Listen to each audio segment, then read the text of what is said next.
Eu convido você a que abramos o texto sagrado, a palavra de Deus, no livro de Juízes.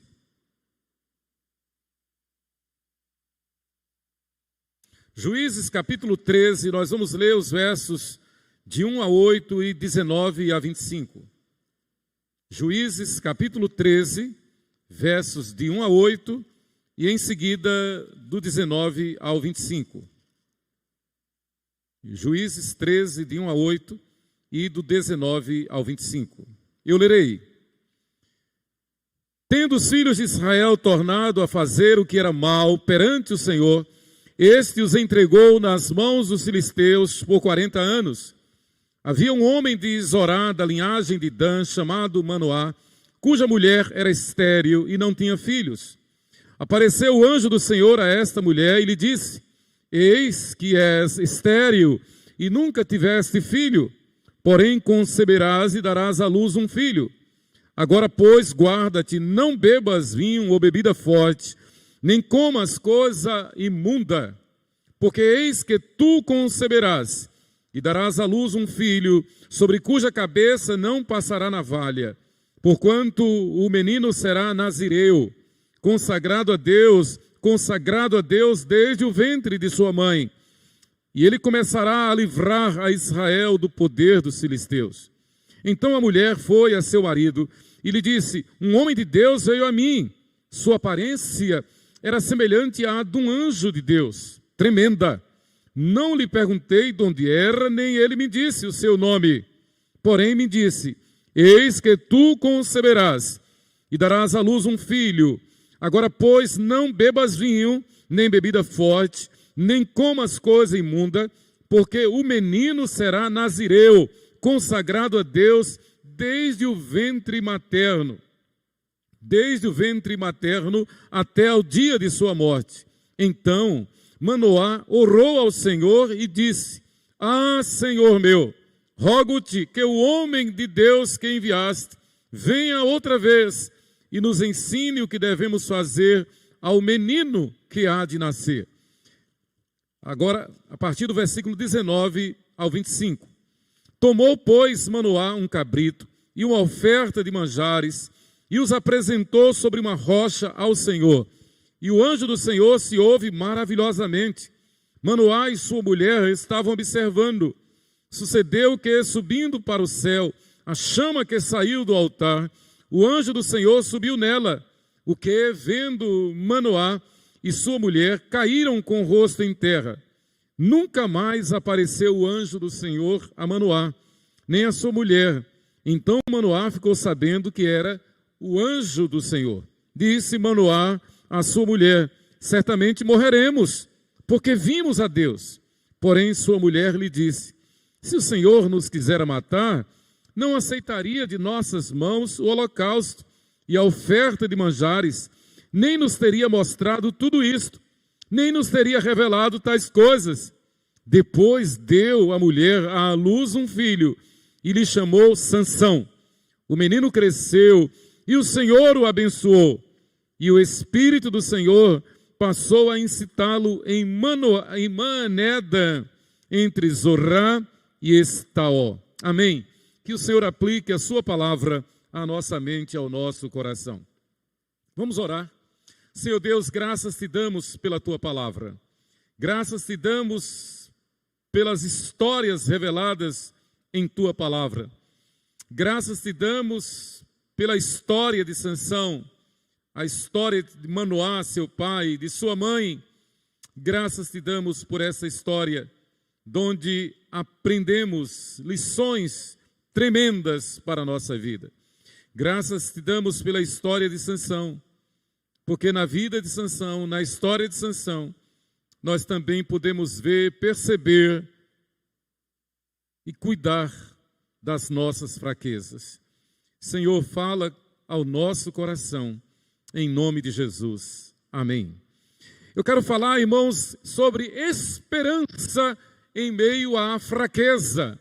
Esperança em meio à fraqueza. E eu quero ver se serei bem rápido.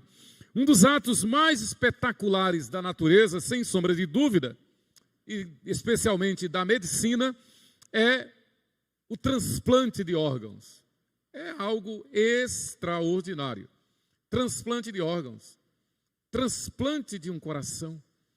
Essa semana nós estamos pulando de alegria, em culto, em celebração a Deus, por um transplante de coração bem sucedido a uma pessoa ligada à nossa família. Literalmente um milagre. Agora, o detalhe de um transplante é que tanto o doador como o receptor passaram por uma situação de extrema fraqueza. O doador passou numa situação de tamanha fraqueza que perdeu a vida. Teve que partir para que o seu coração, o seu órgão, pudesse ser doado. O receptor, que estava numa situação do maior vexame, numa situação entre a vida e a morte, por sua vez, recebe um novo órgão, no caso, um coração, e passa a ter uma vida nova.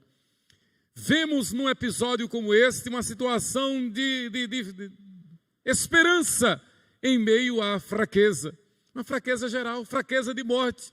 Mas o ato de haver um doador, o receptor recebe esperança renovada. Vida nova, queridos. Como bem diz o Dr. J.I. Packer, ninguém pode ler a história de Sansão sem pensar: que fraqueza, que tragédia. Aparentemente, pelos olhos humanos, parece uma história de apenas derrota, de lamentação, de vergonha, uma tragédia, como bem diz J.I. Packer. Literalmente, tragédia é o desperdício do que é bom, a desvalorização do potencial. Juízes, os capítulos 14, 15 e 16, é uma história trágica de desperdício de muita coisa boa, desperdício de promessas, desperdício de dons, desperdício de talentos, desperdício de esperança até. Quando o anjo do Senhor, e o anjo do Senhor aqui, que aceitou culto, aceitou adoração, na verdade é um ato de cristofania ou teofania. Foi o próprio Senhor Jesus Cristo quem apareceu à esposa de Manoá, dizendo-lhe que, a despeito da sua esterilidade, a despeito do seu impedimento físico, clínico, de gerar, de conceber filhos, contudo, ela fora agraciada, e em seu ventre seria gerado um menino nazireu, consagrado. A expressão nazireu significa consagrado a Deus, santo, separado para Deus. Veja que palavra, veja que emoção, veja que unção, que bênção, que promessa. Aquela mulher estéril já estava desenganada de ter filhos, ela já estava certa de que não poderia gerar, não poderia conceber, mas o Senhor aparece. E não apenas lhe aparece, como diz que ela vai ter um filho. E não apenas que vai ter um filho, mas que vai ter um filho nazireu, consagrado, santo, separado para o Senhor. Mas nós devemos nos lembrar que esse período dos juízes, que vai do século IV, do século XIV ao século XI a.C., mais ou menos 1398 a 1040 antes de Cristo, um período de 4 séculos. Foi um período, como diz lá no livro de Juízes, e foi Samuel quem escreveu, foi o profeta Samuel quem também escreveu o livro de Juízes. Ele registra várias vezes: naqueles dias não havia rei em Israel, cada um fazia o que tinha vontade. Foi um período de dissolução, foi um período de desordem, foi um período em que Israel estava procurando se encontrar, e isto devido à sua desobediência, porque se Israel tivesse de imediato obedecido ao Senhor e conquistado Canaã, como começou a tarefa, como começou a obra na conquista de Jericó, Israel não teria entrado num estágio, numa situação de bagunça, de desordem, de desmando, em que cada um fazia da maneira como achava melhor. Israel não estaria derrotado como foi no tempo dos juízes, por causa de desobediência. Mas é nesse tempo, nesse período de 400 anos aproximadamente, que Deus levanta juízes. O problema é que a nação toda estava bagunçada, estava desorientada. Quando Deus levantava um juiz, esse juiz punha ordem, colocava ordem, e Israel melhorava. Mas quando esse juiz passava, quando esse juiz morria, o povo voltava novamente ao desmando, à anarquia, à desordem. Foi um período de tragédia, como bem diz o Dr. Packer. A história de Salomão é a história de cada um de nós. É a história de cada um dos servos de Deus. Salomão foi eleito por Deus. Salomão foi ungido por Deus. Se nós olharmos direitinho, nós vamos naturalmente nos lembrar de que nós fomos escolhidos pelo Senhor antes mesmo da fundação do mundo. Nós fomos eleitos pelo Senhor. O Salmo 139 diz que o Senhor nos plasmou no ventre da nossa mãe. Efésios capítulo 1, do 3 ao 5, diz que Deus nos escolheu antes da fundação do mundo e nos trouxe à luz para o louvor da sua glória. É a nossa história, mas a exemplo de Sansão, nós temos as nossas fraquezas. A exemplo de Sansão, nós temos as nossas quedas. A exemplo de Sansão, nós pecamos. E a Bíblia diz que não há um justo que não há um que não peque. Todos se extraviaram, todos pecamos. Só existe uma maneira de nós sermos redimidos, é pelo poder do nome do Senhor Jesus. O Senhor Jesus que apareceu a Manoá, o Senhor Jesus a quem Manoá orou, pedindo que voltasse para lhe ensinar a criar o menino, a criar Sansão. A história de Sansão é um chamado divino a que nós nos voltemos para ele. A história de Sansão é um lembrete divino a que nós nos lembremos da nossa fragilidade, da nossa fraqueza, que nós não somos melhores do que ninguém, que nós somos, como bem diz o apóstolo Paulo, miseráveis pecadores, que o bem que queremos fazer não fazemos, o mal que não queremos fazemos, que nós somos 100% carentes da misericórdia de Deus, que nós devemos estar assim aos pés do Senhor, que nós devemos buscar ao Senhor enquanto se pode achar, ou seja, em nós viver o tempo todo, devemos buscar ao nosso Deus sem cessar. Nós não podemos dar trégua à nossa comunhão com Deus. A história de Sansão é a história da misericórdia de Deus para conosco. É uma história de fé também. O escritor da Epístola aos Hebreus, no capítulo 11, versículos 32 a 34, o famoso texto conhecido como a Galeria dos Heróis da Fé, assim diz, Hebreus 11, a partir do 32, e que mais direi? Certamente me faltará o tempo necessário para referir o que há a respeito de Gideão, de Baraque, de Sansão, de Jefité, de Davi, de Samuel e dos profetas, os quais, por meio da fé, subjugaram reinos, praticaram justiça, obtiveram promessas, fecharam a boca de leões, extinguiram a violência do fogo, escaparam ao fio da espada, da fraqueza tiraram força, fizeram-se poderosos em guerra, puseram em fuga exércitos de estrangeiros, homens iguais a nós, homens semelhantes a nós, homens como Davi, que caiu e caiu feio, pecou e pecou feio. O homem segundo o coração de Deus, que queda horrível, mas nós não somos melhores do que Davi. Homens como Sansão, consagrado desde a sua concepção, desde a sua gestação, consagrado nazireu, herói da fé, mas que caiu e que caiu feio, que queda horrível. Da fraqueza do servo de Deus, o Senhor suscita força.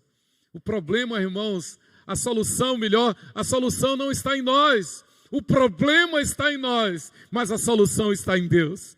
O problema pode estar na nossa casa, mas a solução está em Deus. O problema pode estar em nossos filhos, mas a solução está em Deus. O problema pode estar no governo do Estado, na presidência da República, no judiciário, no legislativo. O problema pode estar na política, mas a solução está no Deus de Israel. O problema pode estar nas nações, mas feliz é a nação cujo Deus é o Senhor. O problema pode estar na maldade humana, na injustiça humana, na corrupção do homem, mas em Deus está a nossa força, em Deus está a nossa esperança. O problema pode sim estar no mundo que jaz no maligno, mas, no entanto, o nosso Deus é o nosso socorro bem presente na angústia. O nosso Deus, Ele diz, não temas que eu estou contigo, e eu estarei contigo todos os dias até a consumação dos séculos. O problema não estava em Sansão. O problema está em nós. O problema está na humanidade decaída no pecado. A questão da vida do livro de Juízes, da vida de Sansão, a questão não está na sua fraqueza, mas está no socorro divino, na força que Deus dá. Apesar da sua fraqueza, a força de Deus prevaleceu literalmente na vida de Sansão. E o escritor da epístola aos Hebreus, teve o cuidado de citar o nome de Sansão como um libertador de Israel. Louvado seja Deus por isso. Claro, ele passou dessa vida como nós vamos passar, mas pela sua fidelidade a Deus, apesar das fraquezas, ele é reconhecido como um libertador em Israel. Da fraqueza tiraram força os heróis da fé, força para fazer o que de outra forma não teriam conseguido fazer. Quantas vezes, amado Rômulo, presbítero Hélio, Alfeu, quantas vezes, Geverton, quantas vezes nós olhamos para trás e indagamos, como foi que eu consegui chegar até aqui? Como foi que eu consegui passar por aquele problema? Como é que eu cheguei aqui? Como é que eu construí o que está construído? As minhas mãos? A minha inteligência? Sim. Mas antes de tudo, nada nós teríamos feito se do céu não nos fosse dado.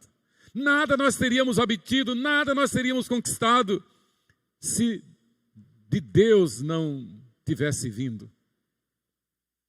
Basta lembrar, a nossa família, os nossos filhos, eles não são nossos, eles são de Deus. E nós sabemos, claro, que não tem riqueza maior do que a família, do que os nossos filhos. A Bíblia diz que os nossos filhos são herança de Deus, herança do Senhor. Por isso que, claro, em defesa de nossos filhos, nós lutamos como Sansão.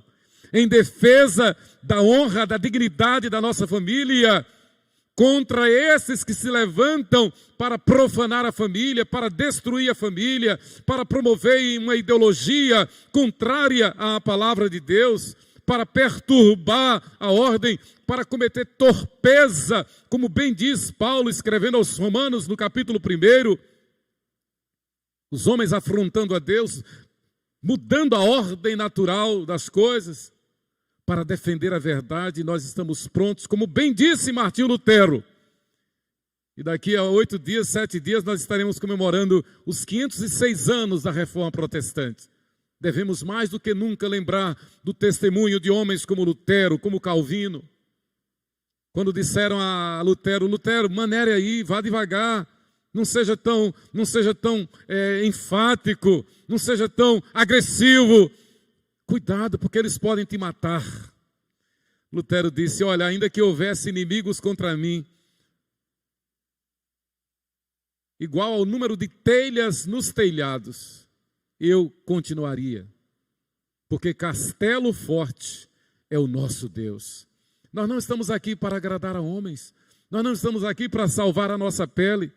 Nós estamos aqui para honrar o nome do nosso Deus. Nós estamos aqui, mesmo reconhecendo a nossa fraqueza, mesmo em nossa fraqueza, nós estamos aqui para declarar que a nossa força, a nossa suficiência, a nossa vitória, e nós somos mais do que vencedores, sim, ela está em nosso Deus.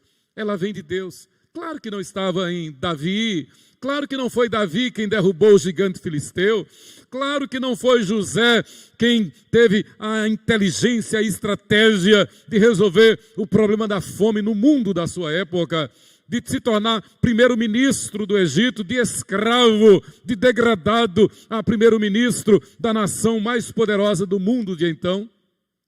Claro que não foi Misael, Ananias e Azarias que se livraram da fornalha acesa, mas foi o Senhor Jesus em todos os sentidos. E, literalmente, Jesus entrou naquela fornalha. E quando o rei olhou para dentro da fornalha, percebeu que não estavam apenas Misael, Ananias e Azarias, mas havia 4. E o quarto era semelhante à figura de um filho do homem. Era Jesus Cristo. Deus é Deus conosco. Seja qual for o problema que estejamos enfrentando, ainda que o nosso problema seja semelhante a estarmos dentro de uma fornalha acesa, Deus está conosco.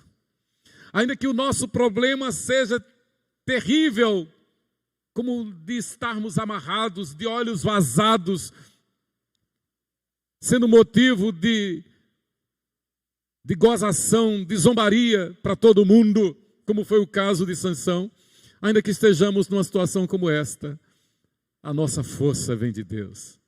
Aquela fraqueza é momentânea, aquela fraqueza é meramente humana, porque maior é aquele que está em nós do que o que está no mundo. A despeito da fraqueza de Sansão, o Senhor Deus mostrou aos filisteus que Ele é o Deus de Sansão, é o Deus de Israel. A despeito, irmãos, das nossas fraquezas, das nossas dúvidas, das nossas contrariedades, das nossas tristezas, o Senhor diz a nós e através de nós a todo mundo que Ele é o nosso Deus, que Ele nos dá a vitória. Irmãos, vitória é uma prerrogativa do servo de Deus. Não é questão de teologia da prosperidade, nem de ufanismo, não, é uma questão de bênção de Deus. A Bíblia diz que a bênção do Senhor enriquece, e com ela não traz pesar, com ela não traz desgosto. A Bíblia diz, entrega o teu caminho ao Senhor, confia nele e Ele tudo fará. Nós estamos numa reunião de oração, e reunião de oração é um momento de guerra. Literalmente, nós estamos aqui guerreando nas regiões espirituais. Nós estamos num mundo que jaz no maligno, e como bem disse o missiólogo Juan Carlos Ortiz, nós somos subversivos neste mundo, porque nós temos a missão de libertar vidas que estão no governo do mundo, que é o inimigo de nossas almas, de conquistar vidas para o reino de Deus, libertá-las do império das trevas e transportá-las pelo poder do nome de Jesus para o reino do Filho do amor de Deus, que é Jesus Cristo. Sansão recebeu essa missão numa época de conturbação, num período de anarquia, num período de desgoverno, num período de injustiça, num período de ilegalidade. Naqueles dias não havia rei em Israel, cada um fazia o que tinha vontade. Mas Deus é Deus. Apesar de nós, Ele age, Ele opera. Da fraqueza tiraram força. A história de Sansão é a história de cada um de nós. Apesar de suas fraquezas, como bem coloca o escritor da Epístola aos Hebreus, os juízes, a exemplo de Débora, Gideão, Baraque, Sansão, Jefité, Samuel, foram homens e mulheres extraordinariamente usados por Deus. Acrescente-se a esta lista, por exemplo, Jael, que viveu no tempo do juiz, viveu naquele contexto da guerra em que Débora foi como comandante do exército ao lado de Baraque. E Sísera, o general do exército filisteu, bate em retirada, se esconde numa cidade, entra numa casa, e a dona daquela casa, Jael, percebe que aquele é o inimigo do povo de Deus. E ela não pensa duas vezes, ela age com a força e a autoridade que Deus lhe deu, e matando Sísera, ela liberta Israel de um período de cativeiro. Irmãos, Deus nos chama para nós lutarmos com Ele, para nós vencermos com Ele. É uma história de fraqueza, mas é ao mesmo tempo uma história de esperança, uma história de força. Uma das ênfases principais do livro de Juízes é justamente mostrar que o verdadeiro juiz supremo é Yahvé, é o Deus Todo-Poderoso. Repito, uma das principais lições do livro de Juízes, e faço um parênteses, o livro de Juízes não é para nós olharmos para a fraqueza dos homens, não é para nós olharmos para a desordem do governo. O livro de Juízes é para nós olharmos para o Deus de Israel, o Deus que apareceu àquela mulher estéril, a esposa de Manoá, e não havia esperança nenhuma para ela. Ela estava totalmente impedida de conceber filhos, impossível. Mas o Senhor apareceu a ela. 2 milagres. Deus aparecendo literalmente. E foi tão forte que ela chegou para o seu esposo Manoá e disse: nós vamos morrer. Porque sabia-se que quem visse a Deus morreria, seria fulminado. E Manoá a tranquiliza dizendo: não, se ele quisesse nos matar, ele não teria aceito o culto que oferecemos. Ele não teria aceito a oferta de manjares. Ele não teria aceito o holocausto que nós oferecemos. Ele aceitou. Jesus apareceu. Jesus lhe promete um filho. E 9 meses depois daquela aparição do Senhor, Manoá recebe dos braços de sua esposa o seu filho primogênito Sansão. Queridos, a ênfase, repito, do livro de Juízes não é a fraqueza dos homens, não é a desordem, não é a bagunça da política. A ênfase é no poder de Deus. O que nós devemos olhar em nossos dias no Brasil e no mundo não é a bagunça, não é a desordem, não é o desmando, não é a confusão, não é a injustiça, nem é a covardia. O que nós devemos olhar como cristãos, como povo de Deus, como igreja, para o nosso país e para o mundo, é ver a mão de Deus. O Senhor está com a sua mão estendida, não está encolhida, como diz Isaías. Ele está com a sua mão estendida para socorrer tantos quantos nele esperam, tantos quantos o buscam. Buscar-me-eis e me achareis, quando me buscardes de todo o vosso coração.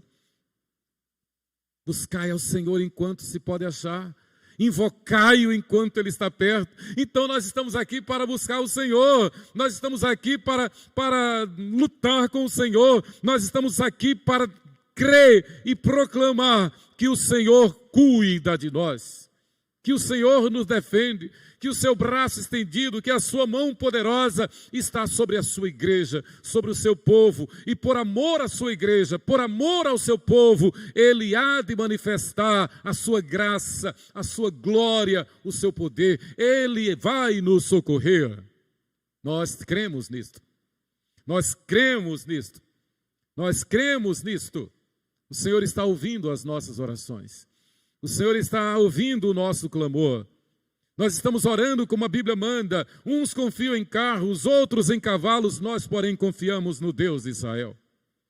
Nós não confiamos no homem, não confiamos absolutamente. A Bíblia diz: maldito o homem que confia em outro homem. Ninguém está aqui por causa do pastor. Nós estamos aqui por causa do Senhor. Quem nos sustenta não é a nossa força, não é a nossa capacidade, é a misericórdia de Deus. Nós estamos aqui para declarar ao mundo que a nossa suficiência vem de Deus. Nós estamos aqui para orar como o salmista: eleva os olhos para os montes, de onde me virá o socorro? O meu socorro vem do Senhor. Isto é literal, isto não é sorte, isto não é ocasião, isto é promessa de Deus. Isto é fé. O nosso socorro vem do Senhor, que fez os céus e a terra. Esperança em meio à fraqueza. Eu quero então extrair lições que mostram o cuidado de Deus para conosco, mesmo em meio às nossas fraquezas, na história do juiz Sansão, que nos encorajam na batalha da fé e da oração. Em primeiro lugar, apesar de suas fraquezas, Sansão foi um escolhido por Deus. Queridos, não duvidemos, digamos ao mundo, gritemos, proclamemos em alto e bom som, com toda alegria, com toda galhardia, com toda força, com todo ânimo, com todo o nosso coração: nós somos de Deus. Óbvio, nós somos o povo a quem Deus libertou, verdadeiramente somos livres. O Senhor é o nosso Deus, nós fomos escolhidos por Deus, nós não nos oferecemos a Ele, nós não o temos como um líder religioso, nós não somos religiosos, nós somos o povo de Deus, família de Deus, sacerdócio real, nação santa. Assim como Sansão foi prometido por Deus, assim como Sansão, desde a sua concepção, foi declarado nazireu, santo, separado, consagrado a Deus, assim o Senhor olha para cada um dos seus servos e diz: você é minha, você é meu, você é separado para mim. Agora diga ao mundo que você é meu, diga ao mundo que eu te dou a vitória, diga ao mundo que você vence e vencerá comigo. Louvado seja Deus. Mas em segundo lugar, a fraqueza, esperança em meio à fraqueza. Primeiro, apesar de suas fraquezas, Sansão foi um escolhido por Deus. Segundo, apesar de suas fraquezas, Sansão honrou a missão de crente, a missão de servo de Deus. Ele não fugiu da responsabilidade. Apesar de sua queda, apesar de suas fraquezas, ele não esqueceu a missão que Deus lhe dera. E o seu final, o seu fim triste, lamentável, por causa da sua fraqueza, mas por outro lado glorioso. Antes de derrubar aquele edifício, ele orou, ele disse: Senhor, morra eu com os filisteus. E a história registra que ele matou mais na sua morte do que durante a sua vida. E assim ele libertou Israel do jugo filisteu. Mistério. Para que Israel fosse libertado, foi preciso que o herói morresse. Morreu junto com os filisteus, mas libertou o povo de Israel. O detalhe aqui, irmãos, é que ele chegou até esse estágio porque ele nunca se esqueceu de Deus. Ele nunca negou a fé em Deus. E de tal forma que mais de 1000 anos depois, o escritor da Epístola aos Hebreus registra Sansão como um dos heróis da fé, para que nós imitemos a sua fé, para que nós nos lembremos do seu exemplo. Apesar de suas fraquezas, Sansão honrou o ser um crente, honrou a sua missão de crente. Mas em terceiro lugar, apesar de suas fraquezas, Sansão confiou no socorro divino. Apesar da conturbação desses dias, apesar da perturbação desses dias, das injustiças, das arbitrariedades, das ilegalidades, das mordaças, das censuras, da verdadeira anarquia que está aí, da indisciplina, do desrespeito, apesar de tudo isto, o nosso socorro divino é garantido. É garantido. Muitos chegaram para Martim Lutero e disseram: não vai adiantar nada. Você é como um pingo d'água no oceano. Quem é você, um mero monge, para enfrentar o poder do mundo? O poder do mundo estava na mão do Papa. Quem é você para enfrentar? E com certeza Martim Lutero respondeu como respondeu a rainha Esther: se perecer, pereci. Com certeza Martim Lutero respondeu como responderam Misael, Ananias e Azarias: olha, rei, se o Senhor Deus quiser nos livrar, Ele nos livrará. Se também Ele não quiser nos livrar, Ele não vai nos livrar. Mas nós não nos dobraremos diante de Ti, ó Rei, porque nós somos de Deus. Com certeza Martim Lutero agiu dessa forma. Ainda que eu seja um pingo d'água no oceano, ainda que eu esteja enfrentando todo o poder do mundo, eu não irei contra a minha consciência. Eu não negarei a minha fé. Eu avançarei. E avançou. Porque Castelo Forte é o Deus de Israel. Castelo Forte é o Deus que abençoou, que elegeu, que usou a Martim Lutero. Castelo Forte é o nosso Deus. Castelo Forte é o Deus da sua igreja aqui no Brasil. Castelo Forte é o nosso Deus. Apesar de suas fraquezas, Sansão confiou no socorro divino. Apesar de nós, não nos esqueçamos de que fomos escolhidos por Deus. Apesar de nós, não nos esqueçamos de que o Senhor nos deu uma missão. Ele nos escolheu, Ele nos deu a missão e Ele garante o seu socorro na nossa vida. Daqui a pouco vamos orar, nós vamos interceder, nós vamos clamar em favor dos pedidos que estão chegando. E para cada pedido, para cada motivo de oração, nós vamos firmados no Senhor. Nós vamos conscientes de que apesar de nós, apesar das nossas fraquezas, o Senhor quer operar para manifestar a sua graça, a sua glória e o seu poder. Que Deus nos abençoe e nos use para o louvor da sua glória. Amém.